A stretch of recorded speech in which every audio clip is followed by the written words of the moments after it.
सवेरे की पहली किरणें जब जंगल के उस पुराने पेड़ की टहनियों पर पड़ी तो टूनी चिड़िया चहचहाकर जाग गई। वह बहुत ही चंचल और समझदार चिड़िया थी। उसका बसेरा उसी पेड़ की सबसे ऊंची डाल पर था। वहीं पास ही कालू कौआ का घोंसला था और कुछ ही दूरी पर एक रहस्यमय कबूतर हाल ही में आकर रहने लगा था। कबूतर का नाम किसी को नहीं पता था। वह ज्यादा बोलता नहीं था और अक्सर अकेले ही बैठा रहता, लेकिन उसकी आंखों में कोई रहस्य छिपा था। हर सुबह वह कहीं उड़कर चला जाता और शाम को ही लौटा। जंगल के जानवर उसकी दिनचर्या से हैरान थे, लेकिन किसी ने कभी कुछ पूछा नहीं। टूनी और कालू अच्छे दोस्त थे। वे अक्सर मिलकर बातें करते, दाने चुनते और कभी-कभी दूर तक उड़ान भरते। पर एक दिन कुछ ऐसा हुआ जिससे एक सुबह टूनी चिड़िया अपने घोंसले से बाहर आई तो देखा कि उसकी जमा की हुई कीमती चीजें, चमकते कंकड़, रंगीन पंख और नन्ही नन्ही सीपियां गायब थीं। उसे गुस्सा तो आया, पर ज्यादा हैरानी तब हुई जब कालू कौआ भी चीखता हुआ आया। टूनी, मेरे घोंसले से भी मेरी सारी चमचमाती चीजें गायब हैं। टूनी ने फौरन आसपास देखा। कोई निशान नहीं थे, कोई सुराग नहीं, पर दोनों की नजरें एक ही तरफ घूम गईं। वह चुपचाप बैठा रहस्यमयी कबूतर। टूनी और कालू ने तय किया कि वे कबूतर का पीछा करेंगे। अगले दिन सुबह सुबह जैसे ही कबूतर उड़ान भरता, दोनों चुपचाप उसके पीछे लग जाते। कबूतर उड़ते उड़ते जंगल के पार एक सुनसान और पुराने खंडहर की तरफ गया।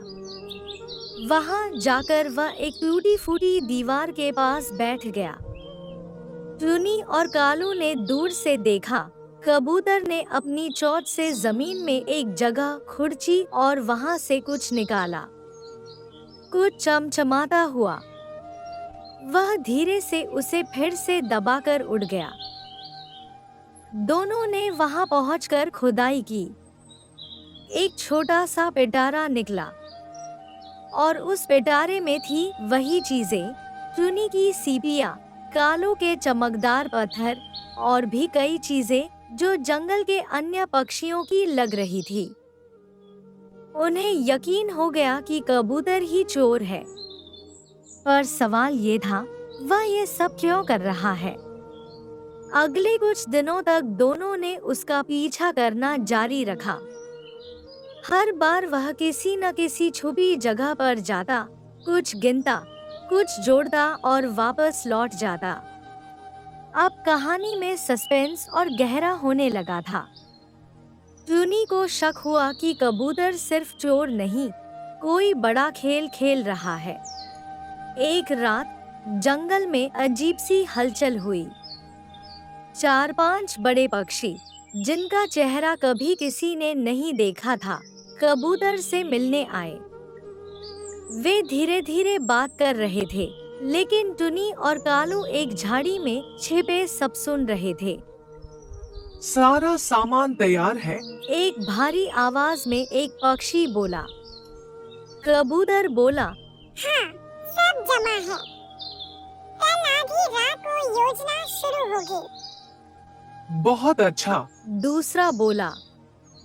जंगल का खजाना हमें मिल जाएगा और किसी को भनक तक नहीं लगेगी। टूनी और कालू सन्न रह गए। ये सिर्फ चोरी नहीं थी, ये जंगल को लूटने की साजिश थी। पुरानी कथा याद आई। उन्हें एक पुरानी दादी की कहानी याद आई थी। जंगल के बीच एक गुफा है जिसमें बहुत पुराना खजाना छुपा है। सोना, चांदी, दुर्लभ बीज, औषधियां और हजारों साल पुरानी चिट्ठियां जो जंगल के रहस्यों से भरी है। यह खजाना कभी एक महान बास ने जंगल के कल्याण के लिए छिपा दिया था। और अब ये कबूतर और उसके साथी उसी खजाने को ढूंढ रहे थे और उसके लिए पक्षियों की कीमती चीजों को चुरा चुरा कर कुछ खास चिन्ह बना रहे थे जिससे गुफा का द्वार खुले। टूनी और कालू ने जंगल की सभा बुलाई। उल्लू, तोता, मैना, हंस और बाकी सभी पक्षी आए। पहले तो किसी ने यकीन नहीं किया, पर जब टूनी और कालू ने पिटारे से सबका सामान निकाला, सब हक्का बक्का रह गए। योजना बनी, अगली रात जब कबूतर और उसके साथी खजाने की गुफा खोलने आएंगे, तब उन्हें रंगे हाथों पकड़ा जाएगा। आधी रात को कबूतर और उसके साथी गुफा के पास पहुंचे। टूनी और कालू और बाकी पक्षी पेड़ों की शाखाओं में छिपे थे। कबूतर ने चुराई हुई चीजों से खास आकृतियां बनाई। एक चमकदार रेखा सी जमीन पर फैल गई। गुफा का द्वार धीरे धीरे खुलने लगा। सभी पक्षी चिल्ला उठे। कबूतर और उसके साथी भागने लगे, लेकिन जंगल के बहादुर उल्लू और बाजों ने उन्हें धर दबोचा। गुफा का द्वार अब पूरी तरह खुल चुका था, लेकिन किसी ने उसमें प्रवेश नहीं किया। कबूतर ने आखिरकार कबूल किया कि वह असल में जंगल के बाहर के शहरी पक्षियों के एक गिरोह का हिस्सा है। वे जंगल के खजाने को चुराकर शहर में बेचने की योजना बना रहे थे। जंगल की अदालत ने कबूतर और उसके साथियों को सजा दी, जंगल से निष्कासन। गुफा को फिर से बंद कर दिया गया और उसके ऊपर एक नई सुरक्षा योजना बनाई गई, जिसमें टुनी और कालू को प्रमुख नियुक्त किया गया। टुनी चिड़िया फिर से खुशी से चहचहाने लगी। कालू कौआ अपने पत्थरों के साथ बैठा नई कहानियां गढ़ने लगा। जंगल फिर से शांत हो गया, पर टुनी को अब भी कभी कभी लगता है, क्या वो आखिरी कोशिश थी या कोई और रहस्य गुफा के अंदर अब भी बाकी है? जंगल फिर से शांत हो गया था। कबूतर और उसके साथी चले गए और टुनी व कालू अपने पुराने जीवन में लौट चुके थे। पर टुनी की नींद अब भी कई रातों में उड़ जाती थी। वो गुफा, वो चमक और अंदर की रहस्यमयी हवा। एक दिन जंगल में एक अजनबी आया।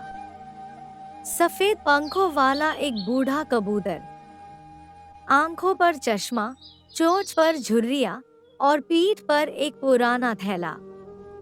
वह सीधा टुनी के पास गया। तुम वही हो ना, जिसने गुफा को फिर से बंद किया था? उसने पूछा। हाँ, टुनी ने आश्चर्य से कहा। आप कौन हैं? उस खजाने का रखवाला था। और अब मुझे तुम्हें एक राज सौंपना है। बूढ़े कबूतर ने बताया कि वह गुफा सिर्फ खजाना नहीं, बल्कि जंगल का दिल है। उसमें छिपी है प्राकृतिक शक्तियाँ, बीज जो किसी भी मौसम में फल दे सकते हैं, पत्तियाँ जो घास भर देती है, और एक चिट्ठी जो आने वाले संकट की भविष्यवाणी करती है। वो गुफा अब दोबारा नहीं खुलनी चाहिए, जब तक जंगल खतरे में न हो। बूढ़ा कबूतर बोला, लेकिन वह रुका। मुझे डर है कि खतरा आ चुका है। बूढ़े कबूतर ने थैले से एक पुराना नक्शा निकाला। उसमें एक छाया दिखाई गई थी, एक काली आंधी जो दूर के जंगल से उठ रही थी और धीरे धीरे इस जंगल की ओर बढ़ रही थी। बहुत समय पहले की बात है, एक घना और हरा भरा जंगल था। जंगल के बीचों बीच एक विशाल पेड़ था, जिसकी शाखाओं पर टुनी चिड़िया, कबूतर और तोता रहते थे। तीनों बहुत अच्छे दोस्त थे और हमेशा साथ रहते थे। टुनी चिड़िया सबसे ज्यादा सतर्क और समझदार थी। वह हमेशा सोच समझकर फैसले लेती थी। तोता भी बहुत चतुर था और नई नई योजनाएं बनाने में माहिर था। लेकिन कबूतर थोड़ा भोला और जल्दबाजी में फैसले लेने वाला था। एक दिन तेज हवा चली और कुछ अनाज और चने उड़कर उस बड़े पेड़ के नीचे आ गिरे। कबूतर ने नीचे देखा और खुशी से उछल पड़ा। वह चहकते हुए बोला, देखो, कितने सारे चने पड़े हैं। चलो जल्दी से नीचे चलकर इन्हें खा लेते हैं। टुनी चिड़िया बहुत समझदार थी। उसने तुरंत कबूतर को रोका और कहा, रुको, यह कुछ अजीब लग रहा है। जंगल में इतनी आसानी से अनाज कैसे गिर सकता है? हमें पहले ध्यान से देख लेना चाहिए कि कहीं यह कोई खतरा तो नहीं। तोते ने भी चिड़िया की बात का समर्थन किया और कहा, हाँ, हमें सावधान रहना चाहिए। बिना सोचे समझे वहाँ जाना ठीक नहीं होगा। लेकिन कबूतर बहुत लालची था। उसने चिड़िया और तोते की बातों को नजरअंदाज कर दिया और बोला, तुम लोग हमेशा डरते रहते हो। इतने स्वादिष्ट चने कोई क्यों छोड़ कर जाएगा? यह तो हमारा अच्छा नसीब है कि हमें बिना मेहनत के भोजन मिल रहा है। मैं तो जा रहा हूँ खाने। कबूतर उड़कर नीचे गया और खुशी खुशी चने खाने लगा। लेकिन उसने जल्दी जल्दी खाना शुरू किया और अचानक उसका संतुलन बिगड़ गया। वह फिसलकर गिर पड़ा और उसके पंख धूल में सने गए। अब कबूतर को अपनी गलती का एहसास हुआ।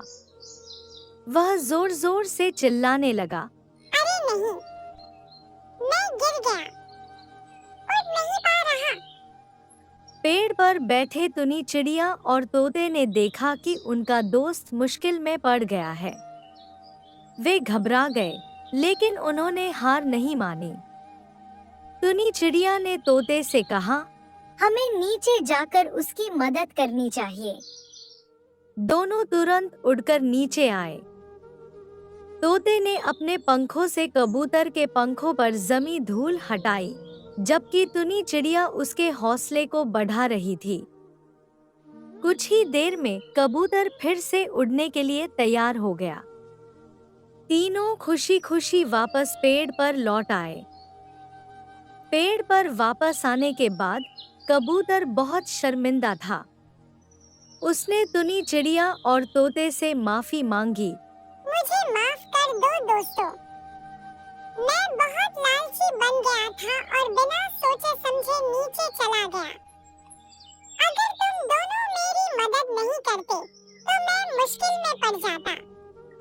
अब से मैं कभी भी लालच नहीं करूंगा और बिना सोचे समझे कोई भी काम नहीं करूंगा। टुनी चिड़िया मुस्कुराई और बोली, कोई बात नहीं, गलती सबसे होती है, लेकिन असली दोस्ती वही होती है जहां हम एक दूसरे की मदद करें और सही रास्ता दिखाएं। तोता भी मुस्कुराया और बोला, हाँ, सच्चे दोस्त वही होते हैं जो मुश्किल वक्त में भी साथ खड़े रहते हैं। इसके बाद तीनों ने हमेशा सतर्क रहने और एक दूसरे का ख्याल रखने का संकल्प लिया।